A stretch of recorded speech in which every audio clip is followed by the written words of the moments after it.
Bienvenidos a Dark. A veces, lo que creemos ver, no es todo lo que hay.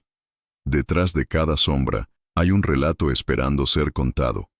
Hoy escucharás una historia real, vivida por alguien que jamás volvió a dormir igual. Quédate hasta el final, y no apagues la luz. Relato 1. Las sombras del campamento de Sanabria. Hola, Dark. Te agradezco por dejarme contar esta historia que aún me cuesta explicar, aunque hayan pasado ya más de 10 años. Me llamo Marcos, soy de Valladolid, pero esto ocurrió en la provincia de Zamora, más específicamente en el Parque Natural del Lago de Sanabria. Era el verano del 2013, durante las vacaciones escolares, cuando fui con un grupo de amigos a un campamento de verano cerca del lago. Recuerdo que era un lugar precioso, rodeado de montañas y pinares densos, con una bruma ligera que se levantaba cada mañana y daba al lugar un aire casi místico. El campamento estaba organizado por una asociación juvenil y nos alojamos en cabañas de madera separadas por pequeños senderos de tierra. Éramos unos 30 adolescentes de entre 14 y 17 años, divididos en grupos por edades. Yo compartía cabaña con 3 amigos, Álvaro, Nico y Rubén.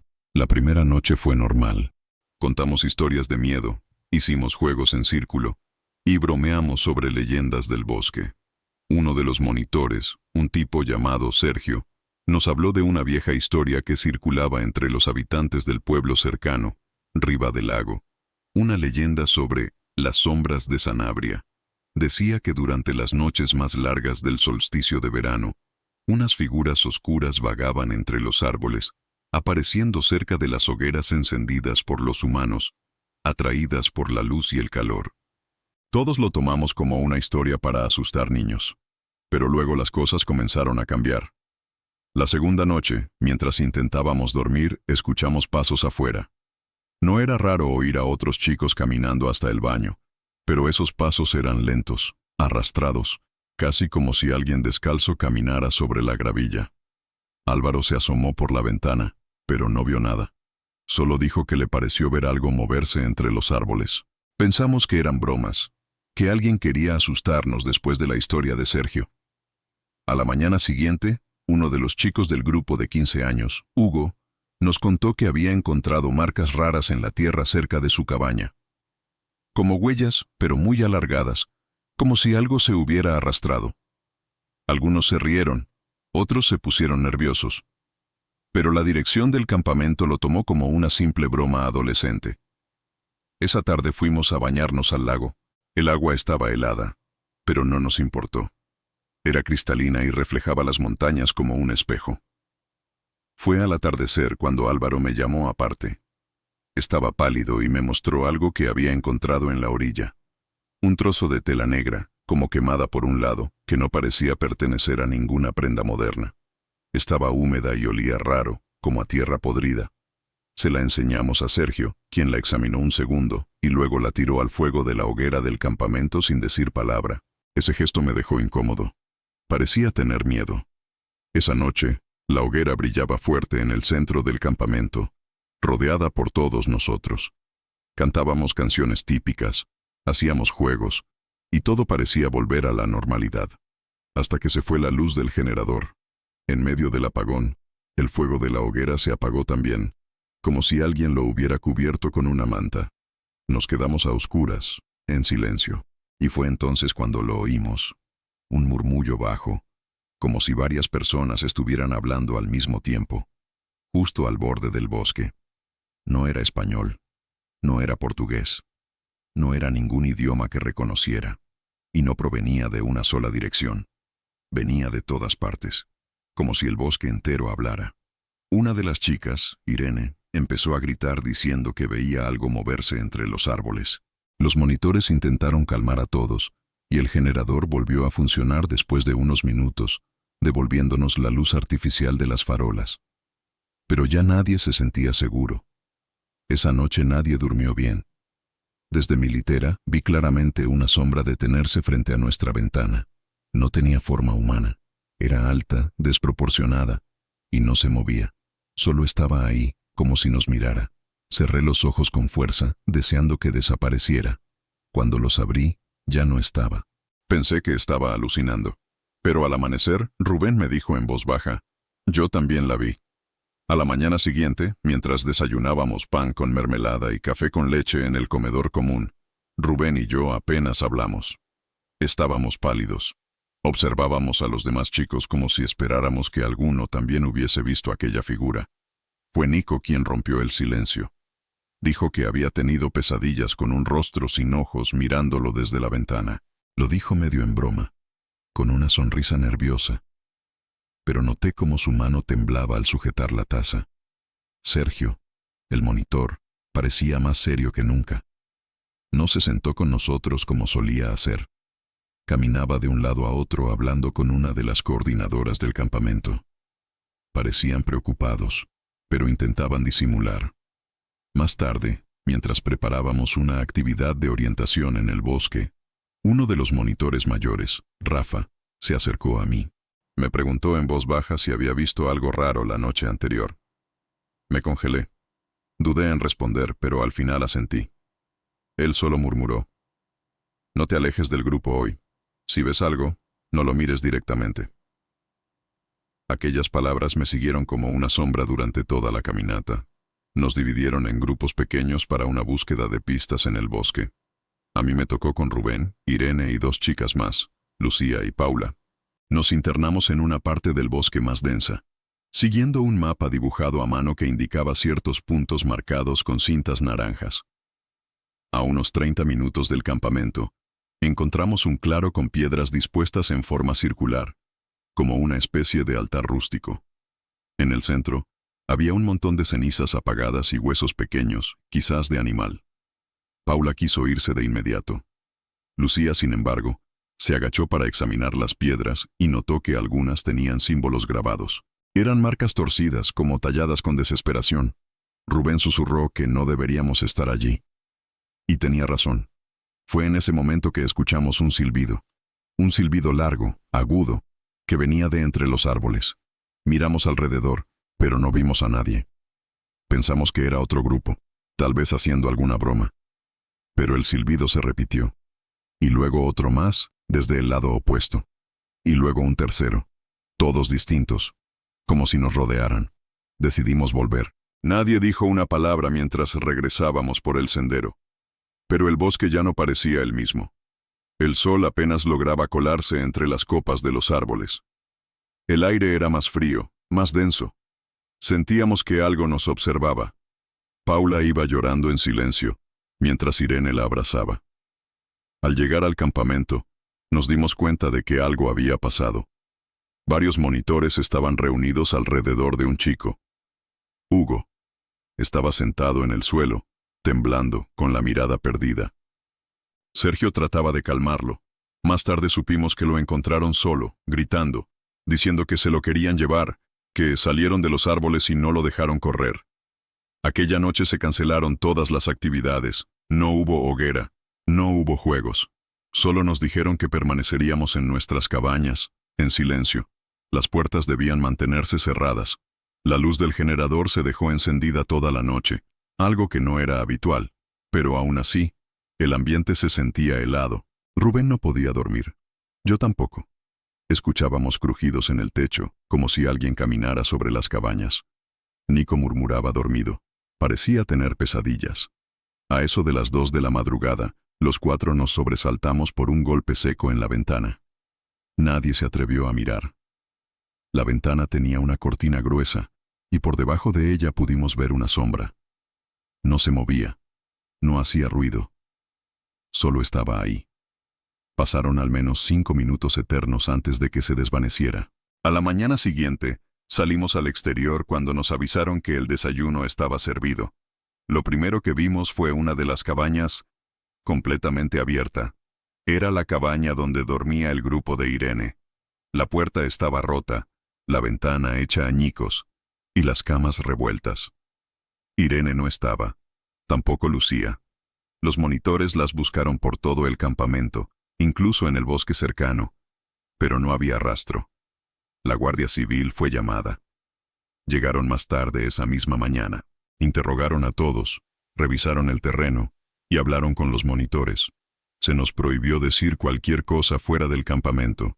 Nos dijeron que era por la seguridad de las chicas, que no creáramos pánico, pero nosotros sabíamos que no se habían perdido. Nadie se pierde con la puerta rota. Nadie se pierde dejando un rastro de ceniza negra en la almohada. Los días siguientes fueron extraños. Nadie hablaba mucho. Algunos chicos se fueron con sus padres antes de lo previsto. Nosotros permanecimos en el campamento, aunque nadie dormía bien. Cada noche, las sombras volvían. Y aunque los adultos intentaban fingir normalidad, todos sabíamos que algo oscuro nos rodeaba. Fue durante una de esas noches que Rubén se levantó de su cama y salió sin decir palabra. Yo lo seguí. No podía dejarlo solo. Lo vi caminar en dirección al bosque, como hipnotizado. Le grité. No respondió. Corrí tras él, y cuando estaba a punto de alcanzarlo, vi cómo se detenía junto a un árbol y levantaba la vista. Allí, entre las ramas, estaba ella. Una figura femenina, de cabello largo, oscuro, con un vestido blanco empapado. Sus pies no tocaban el suelo. Flotaba. Y no tenía rostro. Fue como si algo se rompiera en el aire. Un chasquido seco, como el de una rama al partirse, resonó entre los árboles. La figura desapareció en un suspiro, como si la niebla se la hubiera tragado. Rubén cayó al suelo, desmayado. Corrí hacia él, lo sacudí, grité. Tardó varios segundos en abrir los ojos, desorientado, jadeando, como si hubiera estado ahogándose en un sueño profundo.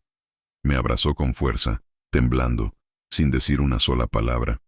Volvimos al campamento con él apoyado en mi hombro. Nadie nos vio. Nadie preguntó.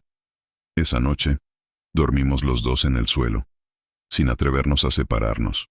El amanecer nos trajo un cielo cubierto y un aire aún más pesado que el del día anterior. El campamento parecía otro lugar, callado, gris, como si lo hubieran vaciado de alegría. Sergio nos reunió a todos al mediodía. Nos dijo que el campamento sería cerrado antes de lo previsto, que por motivos logísticos las actividades terminarían al día siguiente. Pero todos sabíamos que había algo más. La desaparición de Irene y Lucía seguía sin explicación. Las autoridades no nos daban información y los monitores evitaban nuestras preguntas. La atmósfera era irrespirable. Rubén no hablaba desde la noche anterior.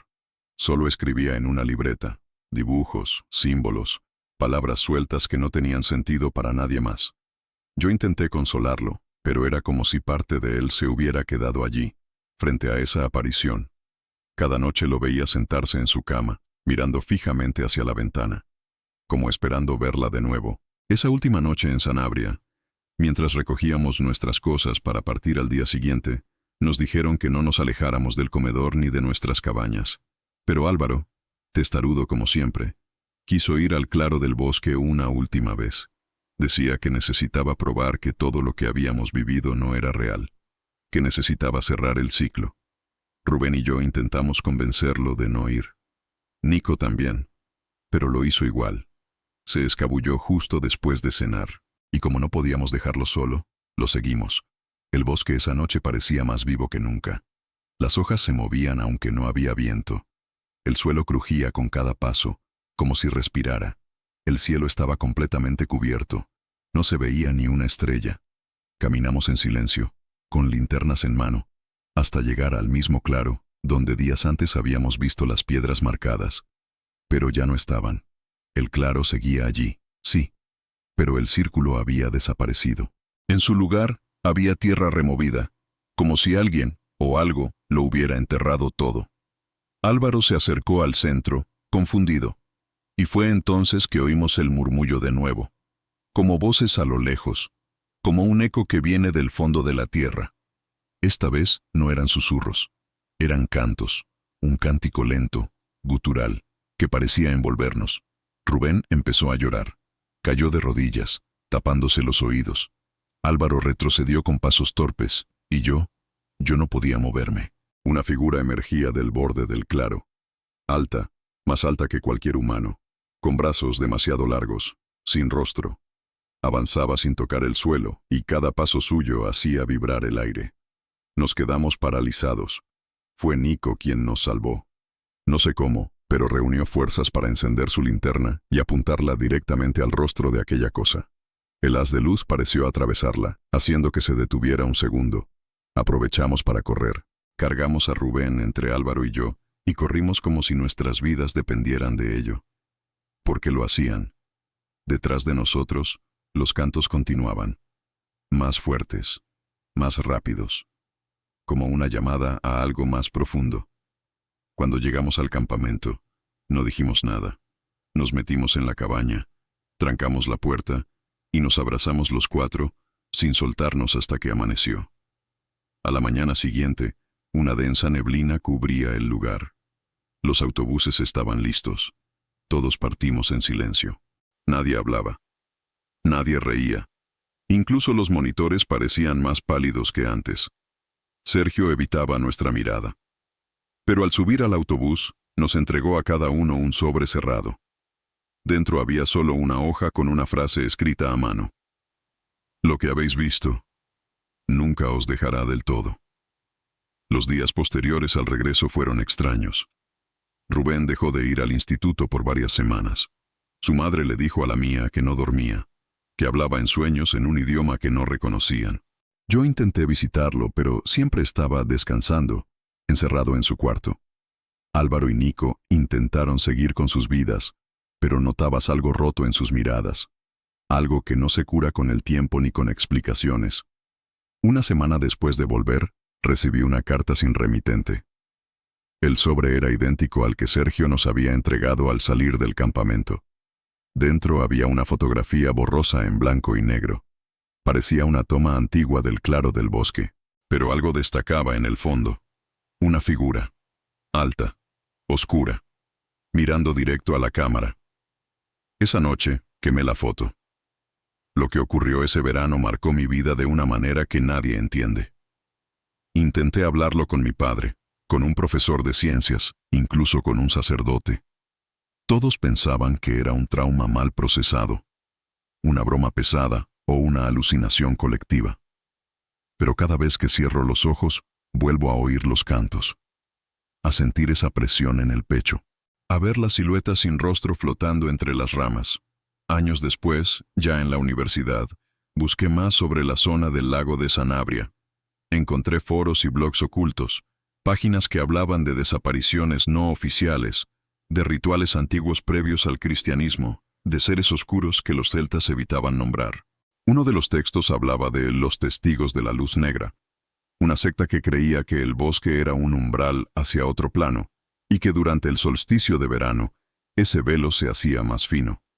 Según ellos, los cantos atraían a los observadores, seres que no sienten el tiempo como nosotros, y que no distinguen a los vivos de los muertos. En uno de esos blogs, alguien publicó un mapa con coordenadas. Lo abrí por curiosidad, y era el campamento, marcado con tinta roja. Desde entonces, cada año, cuando se acercan las fechas de San Juan, empiezo a soñar con el claro, con la ceniza, con las voces. A veces despierto con tierra bajo las uñas. A veces, con símbolos dibujados en mi piel que desaparecen en cuestión de minutos. El año pasado, Rubén desapareció. Nadie sabe cómo. Salió de su casa una tarde de junio y nunca regresó. La policía no encontró pistas, ni cámaras, ni testigos. Solo su libreta, con páginas llenas de un solo símbolo repetido una y otra vez. Un círculo con un ojo negro en el centro. Uno muy similar a los que vimos en las piedras del claro. Álvaro vive ahora en Bilbao, y Nico se mudó a Marsella. Rara vez hablamos, pero cada uno de nosotros sabe que aún no ha terminado, que ese campamento no fue solo una experiencia de verano, fue una marca, un pacto sin palabras, y sé que, tarde o temprano, algo nos reclamará. Dark, gracias por dejarme contar esta historia. Aunque temo que al hacerlo, algo haya vuelto a escucharme. No encendáis hogueras en los bosques de Sanabria. No cantéis si oís voces que no entendéis. Y, sobre todo, nunca miréis a los ojos de aquello que no debería tener rostro. Relato 2. La procesión de los muertos en Muxía. Hola, Dark. Te hablo desde la Costa da Morte, en Galicia. Mi nombre es Antón, y tengo 37 años.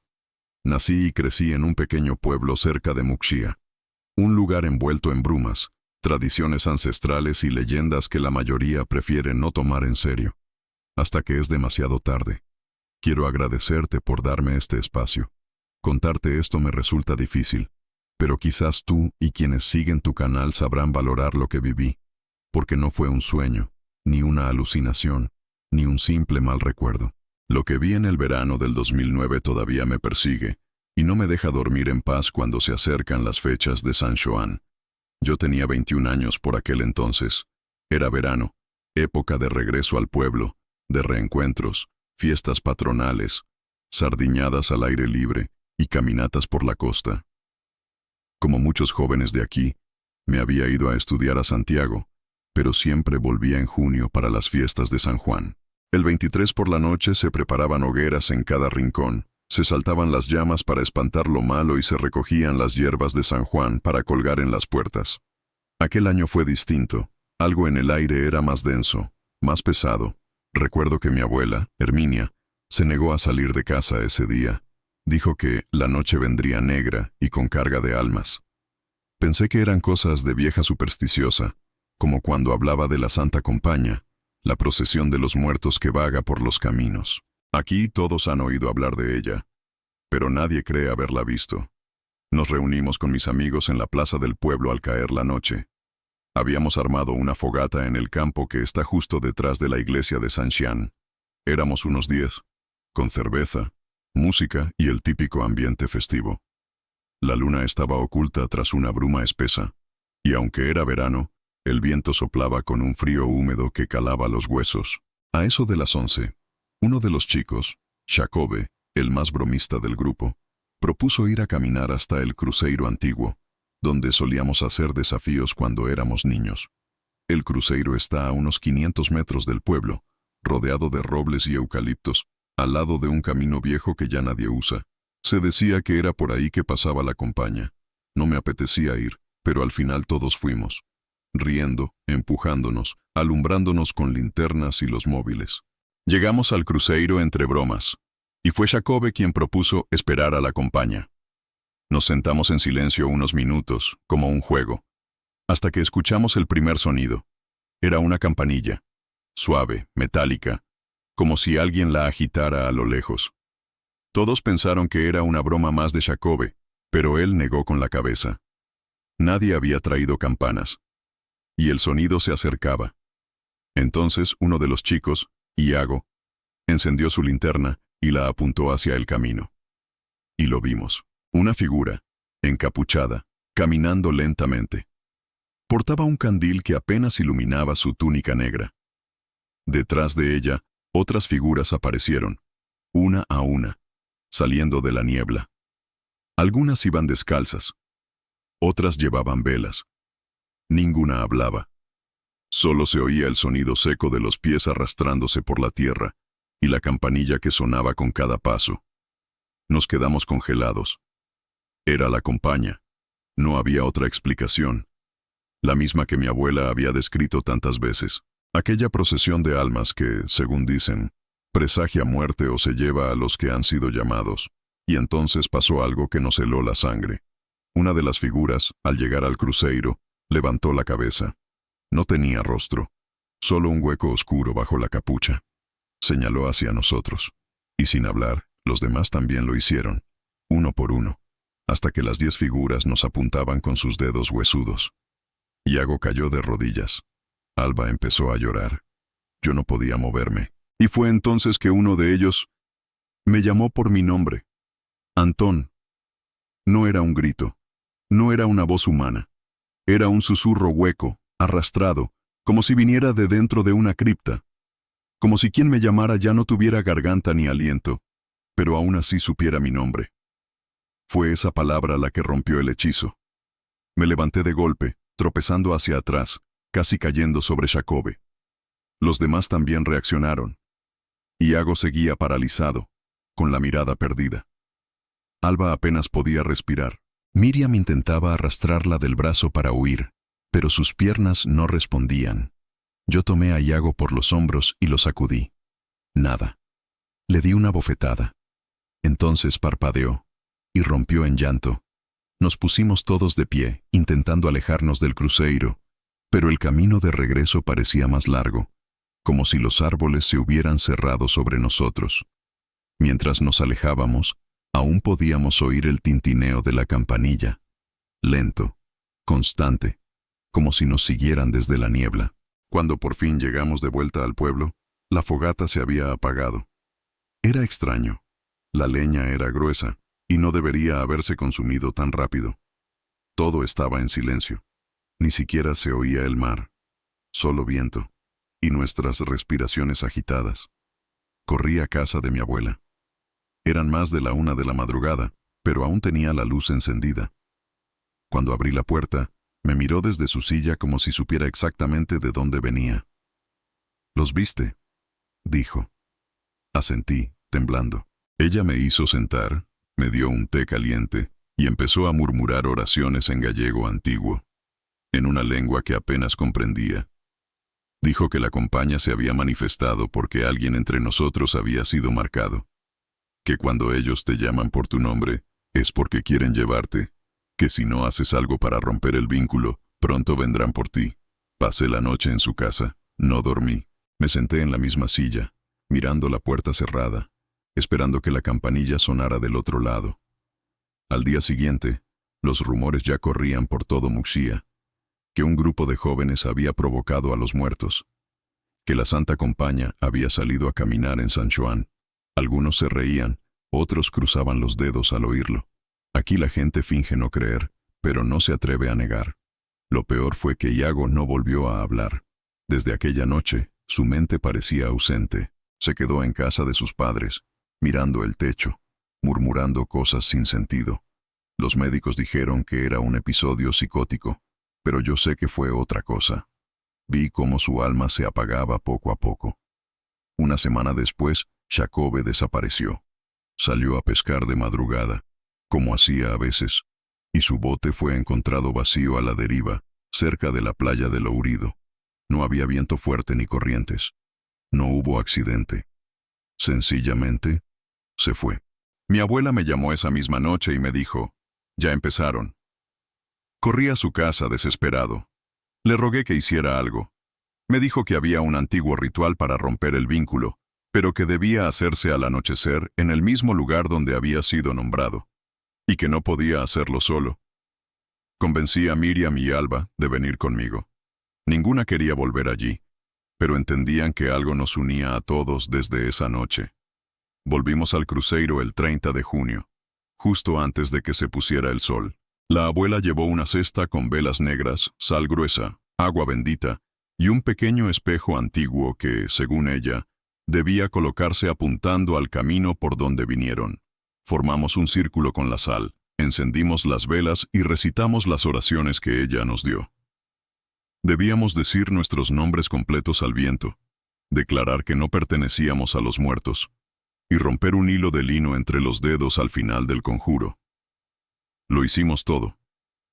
Pero justo al terminar, se escuchó la campanilla. No venía del camino. Venía de detrás del cruceiro. La campanilla sonaba detrás del cruceiro. Nos giramos al mismo tiempo, congelados por el miedo. El espejo que había colocado mi abuela empezó a vibrar sobre la piedra, como si captara algo que nosotros no podíamos ver directamente. Ella, sin levantar la voz, nos ordenó no mirar hacia atrás. «No les deis poder», susurró. «Si los miráis, os encontrarán de nuevo». Pero Miriam no pudo evitarlo.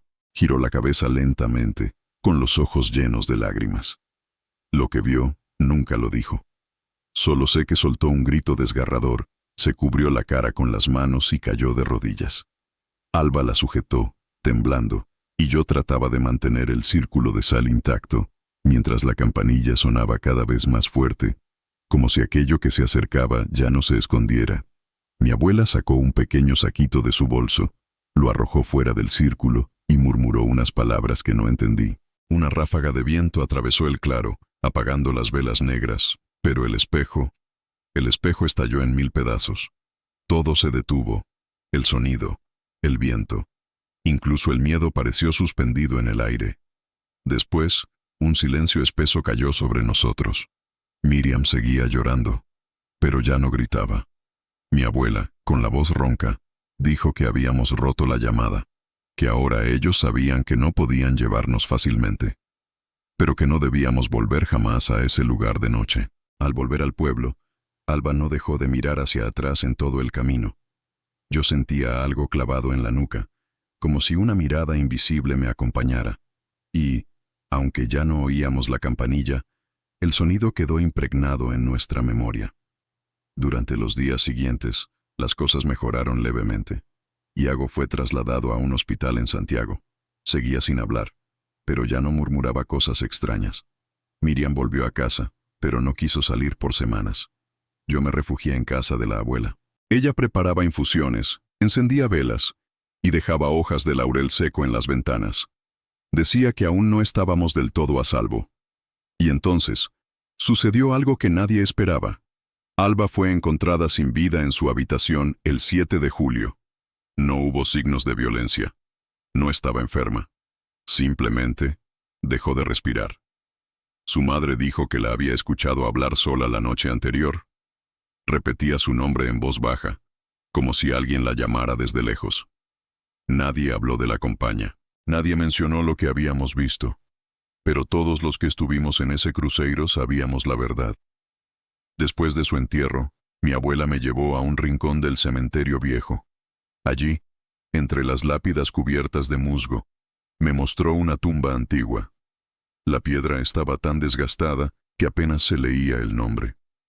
Me dijo que era el último que había sobrevivido a una llamada de la compañía, en 1937. El resto del grupo desapareció poco a poco, como si algo los reclamara con el tiempo. Los muertos no siempre vienen todos juntos, me dijo. A veces esperan, a veces uno por año.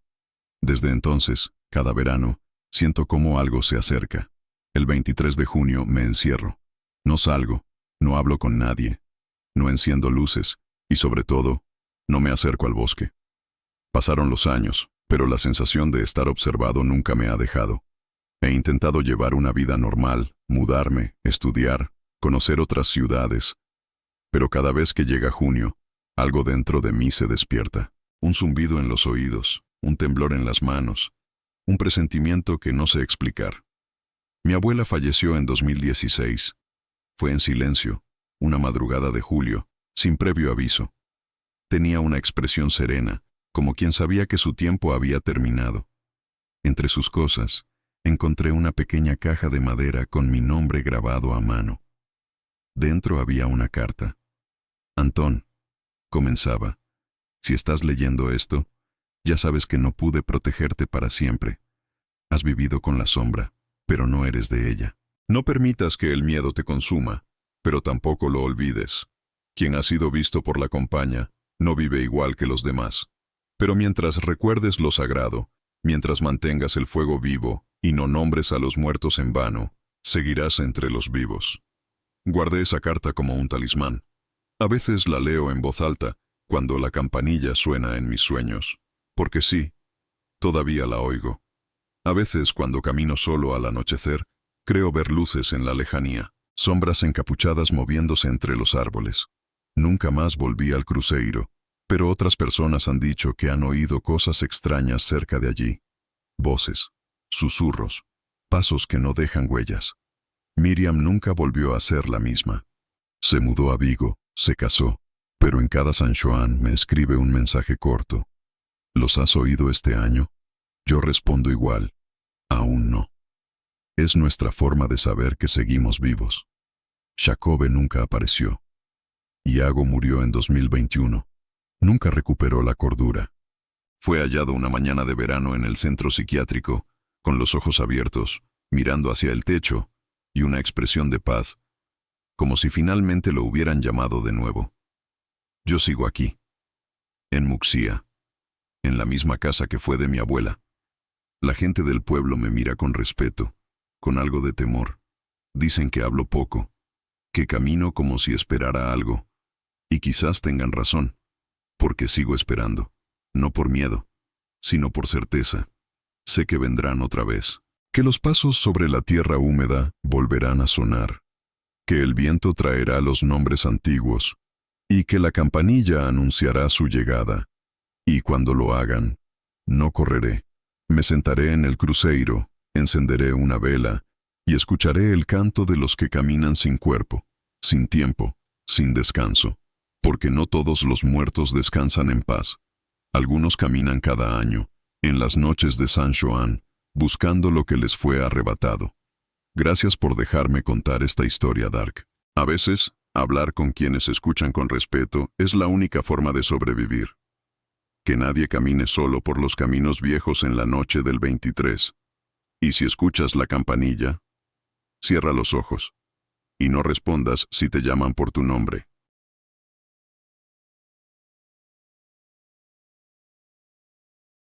Relato 3. El reflejo que no era mío en Lisboa. Hola, Dark. Gracias por darme este espacio para contar algo que no le deseo a nadie. Me llamo Inés, soy de Lisboa, y lo que viví en el verano de 2018 me sigue acechando cada vez que paso frente a un espejo. Nunca imaginé que unas vacaciones familiares en la Sierra de Sintra me cambiarían para siempre.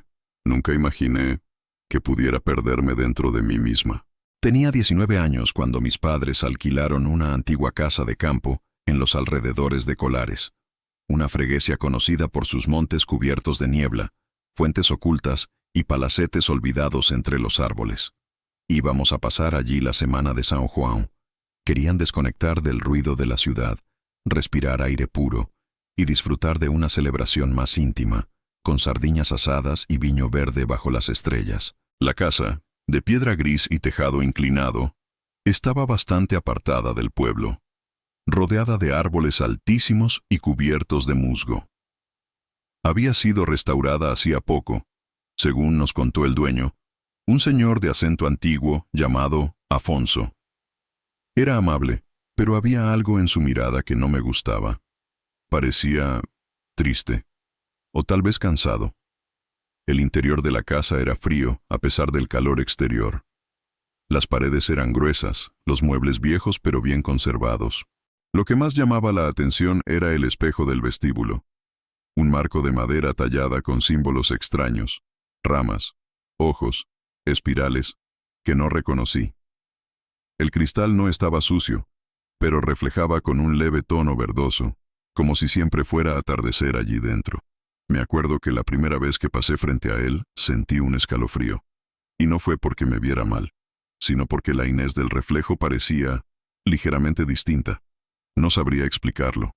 Era yo, sí, pero su expresión estaba un poco más tensa. Su mirada, un poco más fija. Como si no fuera un reflejo, sino una copia imitando lo mejor que podía. La primera noche fue tranquila. Cenamos en la terraza, escuchando grillos y el viento entre los árboles. Mis padres estaban relajados. Mi hermano menor jugaba con su consola, y yo leía junto al ventanal. Pero cuando fui al baño antes de dormir, volví a encontrarme con el espejo. Esta vez estaba apagado. Me explico, no reflejaba nada. Ni a mí. Ni la lámpara del pasillo, ni la puerta detrás de mí. Era como una ventana oscura, sin fondo. Me quedé paralizada. Parpadeé varias veces, acerqué la mano lentamente. Y cuando mi dedo casi tocó la superficie, el reflejo volvió. Todo como debía ser. Me asusté tanto que solté un grito. Mis padres subieron corriendo. Les dije que había visto algo raro, pero ellos no entendieron. Dijeron que estaba cansada, que quizás me había mareado por el calor. Me miraron con ternura, pero con incredulidad. Dormí mal esa noche. Soñé con bosques envueltos en niebla, con pasillos interminables, con una figura que me observaba desde el otro lado del espejo. No tenía rostro, solo la silueta, pero me llamaba por mi nombre. Al día siguiente, encontré al señor Afonso revisando unas plantas del jardín. Me acerqué y le pregunté, con tono casual, si sabía algo sobre el espejo. Su respuesta me dejó helada. Ese espejo siempre estuvo ahí. Nadie lo ha querido mover nunca. Dicen que guarda la casa. ¿Guardarla de qué? Él me miró por primera vez directamente a los ojos. Y dijo, de lo que hay del otro lado. Aquella respuesta del señor Afonso me acompañó todo el día. ¿Qué quería decir con lo que hay del otro lado? ¿Era una superstición? ¿Una advertencia disfrazada de tradición? Intenté no pensar demasiado, pero cada vez que pasaba cerca del vestíbulo, evitaba mirar el espejo. Fue mi madre quien notó que algo no iba bien conmigo. Dijo que estaba pálida, distraída, como si estuviera con un pie en otro sitio. Le resté importancia, pero por dentro me sentía cada vez más desconectada, como si alguien estuviera empujando mis pensamientos fuera de lugar, como si lo que estaba dentro de mí no encajara bien. La segunda noche, el sueño regresó, pero esta vez no era bosque, no era niebla. Estaba dentro de la casa, sola, frente al espejo, y la figura del otro lado tenía mi rostro, pero no era yo.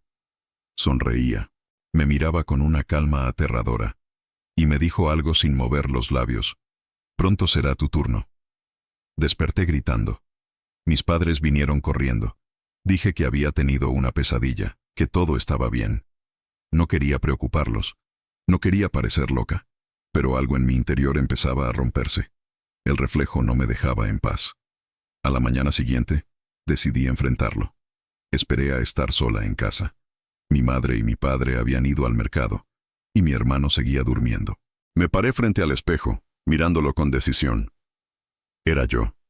Mis ojos, mi pelo, mi ropa. Todo parecía normal. Pero entonces hice algo que ya había pensado desde el primer día. Levanté lentamente mi mano derecha.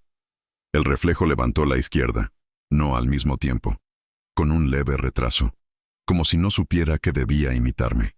Se me heló la sangre. Di un paso hacia atrás. El reflejo tardó en hacer lo mismo. Titubeó. Por un segundo su expresión cambió. Frunció el ceño, como si se hubiera dado cuenta de que yo me había dado cuenta. Corrí al cuarto de mi hermano. Lo desperté. Le dije que necesitaba salir a caminar con él. No podía quedarme allí. Él, sin entender, accedió con indiferencia. Caminamos hasta un sendero que llevaba a una pequeña fuente entre los árboles. Allí, le conté todo. No se rió. Solo me escuchó, y dijo algo que no esperaba. Anoche soñé que tú me mirabas. Pero no eras tú. Me dabas miedo. No sabía qué decir. Volvimos más tarde, justo cuando mis padres llegaban con las bolsas. Intenté fingir normalidad. Pero al entrar a la casa, noté algo diferente. El espejo estaba cubierto con una sábana blanca. Pregunté quién lo había hecho. Nadie sabía. Nadie había tocado nada. Por la noche, durante la cena, todos estábamos extrañamente callados. Mi padre, siempre hablador, apenas comió. Mi madre me miraba constantemente. Y mi hermano ni levantó la vista. Cuando se fueron a dormir me quedé sola en la sala, frente a la chimenea apagada. No pude resistir. Fui al espejo. Quité la sábana. Y allí estaba yo. Pero mi reflejo no tenía sombra. Me quedé helada. Yo, frente al espejo, perfectamente iluminada por la tenue luz del pasillo, y sin sombra proyectada detrás del reflejo. La lámpara, el suelo, incluso los muebles del fondo tenían sus respectivas sombras, pero no yo, o mejor dicho, no ella, porque ya no podía pensar en ese reflejo como en una extensión de mí misma. Di un paso atrás, sintiendo el corazón golpearme con fuerza en el pecho. Al hacerlo, el reflejo sonrió, solo por un segundo, pero suficiente para que mis piernas fallaran y tuviera que apoyarme contra la pared. Volví a cubrir el espejo. Corrí a mi habitación. Cerré la puerta con llave. Esa noche, no dormí. Escuché ruidos suaves desde el vestíbulo. Pasos, como si alguien caminara descalzo sobre las viejas baldosas de piedra. A veces, incluso me pareció oír mi propia voz, pero no salía de mi garganta. Susurraba mi nombre. Inés. Cuando amaneció, bajé y lo primero que vi fue el espejo descubierto. Nadie en la casa sabía cómo había pasado. La sábana estaba doblada con precisión a los pies del mueble, como si alguien la hubiera quitado con cuidado, o con familiaridad. Mis padres decidieron que era hora de volver a Lisboa antes de lo previsto. Dijeron que el aire del campo no me estaba haciendo bien, que estaba pálida, irritable, ausente. Me sentí aliviada, pero antes de marcharnos volví al espejo por última vez. No sé por qué, tal vez por necesidad, por cerrar algo. Lo miré, me miró, imitó mis movimientos. pero algo seguía mal. Tomé un rotulador negro que encontré sobre la cómoda y tracé una línea en mi mejilla derecha. El reflejo lo hizo, pero con la izquierda. Invertido. Como debe ser. Entonces me giré, dándole la espalda, dejando el espejo atrás.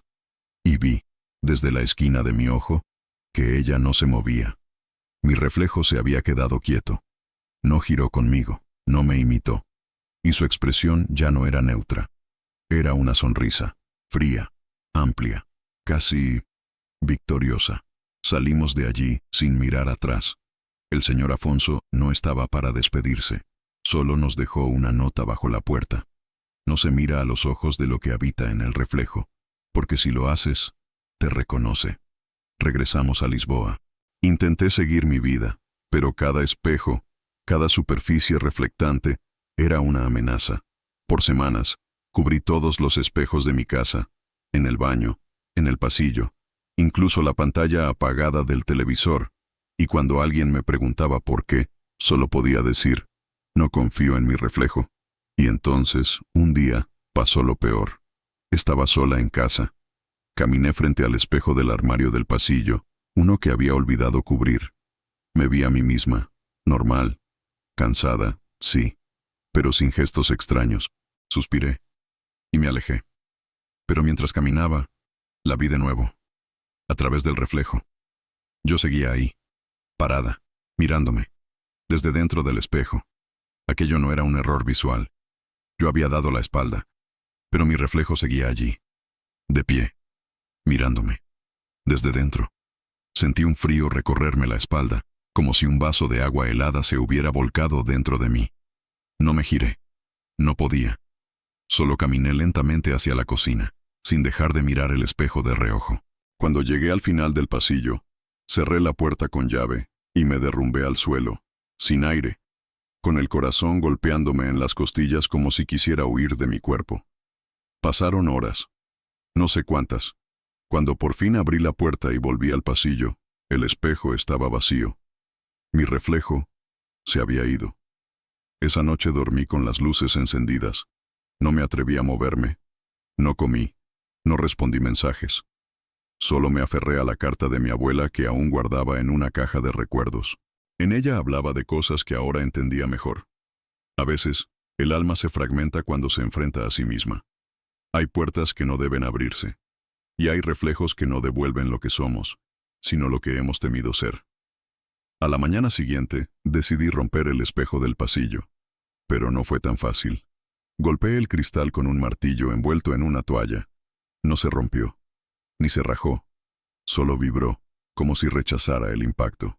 Sentí una presión en el pecho, como si algo dentro del vidrio intentara empujar hacia afuera. Grité. Lloré. Golpeé de nuevo.